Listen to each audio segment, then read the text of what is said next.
নমস্কার বন্ধুরা, বনমালী কুকিংয়ের রান্নাঘরে সকলকে স্বাগত। আজ তোমাদের জন্য নিয়ে এলাম নতুন একটি রেসিপি, কাতলা মাছের মাথা দিয়ে মুড়ি ঘন্ট। তোমরা সকলেই করে থাকো, কিন্তু আমি যেভাবে করি সেটা তোমাদের শেয়ার করলাম। খুবই সুস্বাদু খেতে একটা রেসিপি। আর এখন পুজো এসছে, মোটামুটি সকলেই একটু ইচ্ছা করে ভালো মন্দ খেতে। এরকম একটা কাতলা মাছের মাথা দিয়ে এত অসাধারণ একটা রেসিপি হয় যে না করলে ভালোই লাগে না। তাই আজ আমি তোমাদের কাতলা মাছের মাথা দিয়ে মুড়িঘণ্ট রেসিপি শেয়ার করব। খুব কম উপকরণ দিয়ে খুব সুন্দর একটা রেসিপি, তোমরাও করো। তবে বন্ধুরা দেখতে থাকো, ভিডিওটি দেখার প্রথমেই একটা লাইক দিও।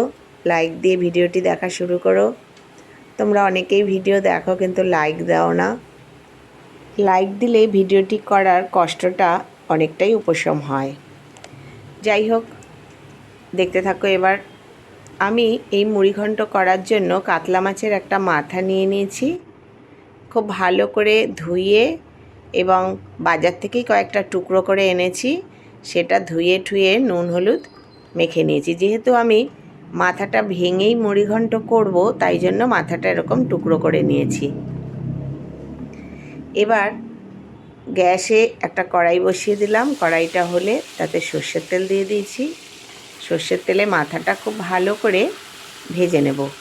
যে কোনো মাথার তরকারিতেই মাথা খুব ভালো করে ভেজে নিলে মাথা থেকে একটা যে আষ্টানি গন্ধ সেটা আর থাকে না। তবু আমি খুব ভালো করে ধুয়ে নিয়েছি, আর যে ফুলকোগুলো থাকে সেগুলো আমি ফেলে দিয়েছি।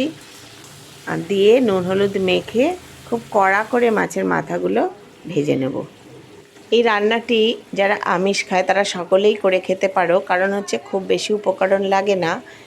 একটা কাতলা মাছের মাথা বা রুই মাছের মাথা দিয়েও এটা করতে পারো। কাতলা মাছের মাথাতে একটু ঘিলু বেশি থাকে বলে একটু বড় হয়, রান্নার পরিমাণটা মাছের মাথার পরিমাণটা বাড়ে। দেখো, মাছগুলো আমি খুব ভালো করে, মাছ নয় মাছের মাথাগুলো খুব ভালো করে ভেজে নেব। মাথা দিয়ে যে কোনো তরকারি করো না কেন, মাথাটাকে খুব ভালো করে ভেজে নিতে হবে। আমিও মাথাটা খুব ভালো করে ভেজে নিলাম, তাহলে রান্নার স্বাদ অনেকাংশে বেড়ে যায়। আর না হলে মাছের মাথার যে কোনো তরকারি হোক, মুড়িঘণ্ট হোক বা যা কিছুই করো না কেন, ডালে দিয়েও খুব সুন্দর ডাল হয়।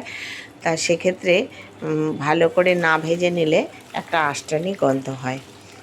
তাই খুব ভালো করে মাছের মাথা ভেজে নিতে হবে। আমিও সেই রকম মাছের মাথাগুলো এপিট ওপিট করে খুব ভালো করে ভেজে তবে তুলে নিলাম।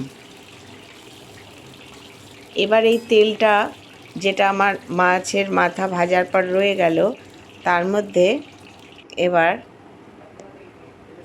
সম্বার দেবো আমি একটা তেজপাতা, অল্প একটু গোটা জিরে আর একটু গরম মশলা। গরম মশলা বলতে গোটা এলাচ, দারচিনি, লবঙ্গ এক টুকরো করে দিয়ে দিয়েছি।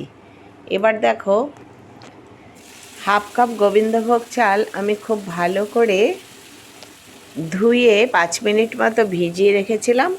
সেই চালটা এবার এই তেলের মধ্যে দিয়ে একটু ভাজা ভাজা করে নেব। খুব বেশি চাল ভাজার মতো করে নয়, একটু হালকা করে ভেজে নেব। আর গোবিন্দভোগ চাল দেওয়াতে গোবিন্দভোগ চাল খুব সুন্দর একটা গন্ধ বেরোয়, তাই জন্য এই চালই ব্যবহার করলে খুব ভালো হয়।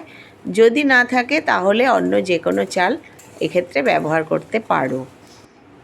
আমি চালগুলো ভেজে তুলে নিয়েছি। এবার ওই তেলের মধ্যেই একটা বড় সাইজের আলুকে ছোট ছোট ডুমো ডুমো করে কেটে নিয়েছি। আমি একটু আলু কম দেব, তাই জন্যে চালটাই একটু বেশি। আলুটা এবার একটু ভেজে নেব। এই আলুটা খুব বেশি করে ভালো করে ভাজার দরকার নেই, কারণ এর সাথে আমি পরপর এবার যে সকল জিনিস ইউজ করব সেগুলো এই আলুর সাথে দিয়েই নেড়ে চেড়ে নেব বলে এটা আলুটা খুব কড়া করে ভাজার দরকার নেই। এখানে দিয়ে দিলাম হাফ চামচ মতো লবণ এবং হাফ চামচ মতো হলুদ। এই লবণ হলুদ দিয়ে আলুটা একটু নেড়ে নেব। এবার একে একে এই রান্নায় যে সকল জিনিস আমি ব্যবহার করব সেগুলো দিয়ে দেব। এখন দেব একটা বড় সাইজের পেঁয়াজ, মিহি করে কুচিয়ে নিয়েছি। সেই পেঁয়াজ কুচিগুলো দেবো। এখানে আমি পেঁয়াজের কোনো পেস্ট ব্যবহার করব না। কষাতে কষাতে এই পেঁয়াজ কুচিগুলো গলে দারুণ সুন্দরভাবে মিশে যাবে। দিয়ে দিলাম একটা টমেটো কুচি, 3-4টে কাঁচা লঙ্কা চেরা। এগুলো খুব ভালো করে এবার কষিয়ে নেব। যে কোনো রান্নাই যদি একটু টেস্টি করে খেতে হয় তবে খুব ভালো করে কষিয়ে নিতে হয়। দেখো এগুলো পেঁয়াজ টমেটো তেলের উপর গলে গিয়ে একদম মজে গেছে, নরম হয়ে গেছে, আর এই সাথে সাথে আলুগুলোও ভাজা হয়ে যাচ্ছে। এই সময় আমি দিয়ে দেব 1 চামচ মতো আদা পেস্ট আর 1 চামচ মতো রসুনের পেস্ট। আদা রসুন দিয়ে দিলাম। এবার এই তেলের মধ্যেই নেড়ে ভেজে নেব খুব ভালো করে। পেঁয়াজের সাথে টমেটো আলুর সাথে খুব ভালো করে এটা কষিয়ে নেব।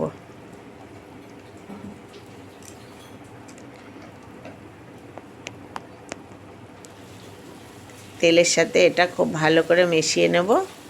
এই কারণেই আমি পেঁয়াজের কোনো পেস্ট ব্যবহার করিনি, কারণ পেঁয়াজের পেস্ট দিলে এই রান্নাটা অনেকটা কাই কাই মতো হয়, কিন্তু সেরকম আমি করব না।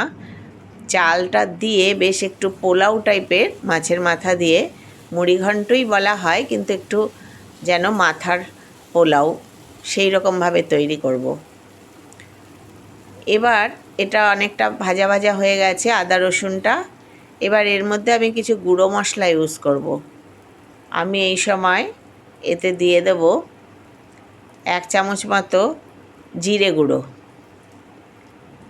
দিয়ে দিলাম 1 চামচ জিরে গুঁড়ো, 1 চামচ মতো হলুদ গুঁড়ো, হলুদ নয় ধনে গুঁড়ো। দিয়ে দেবো 1/2 চামচ মতো হলুদ গুঁড়ো,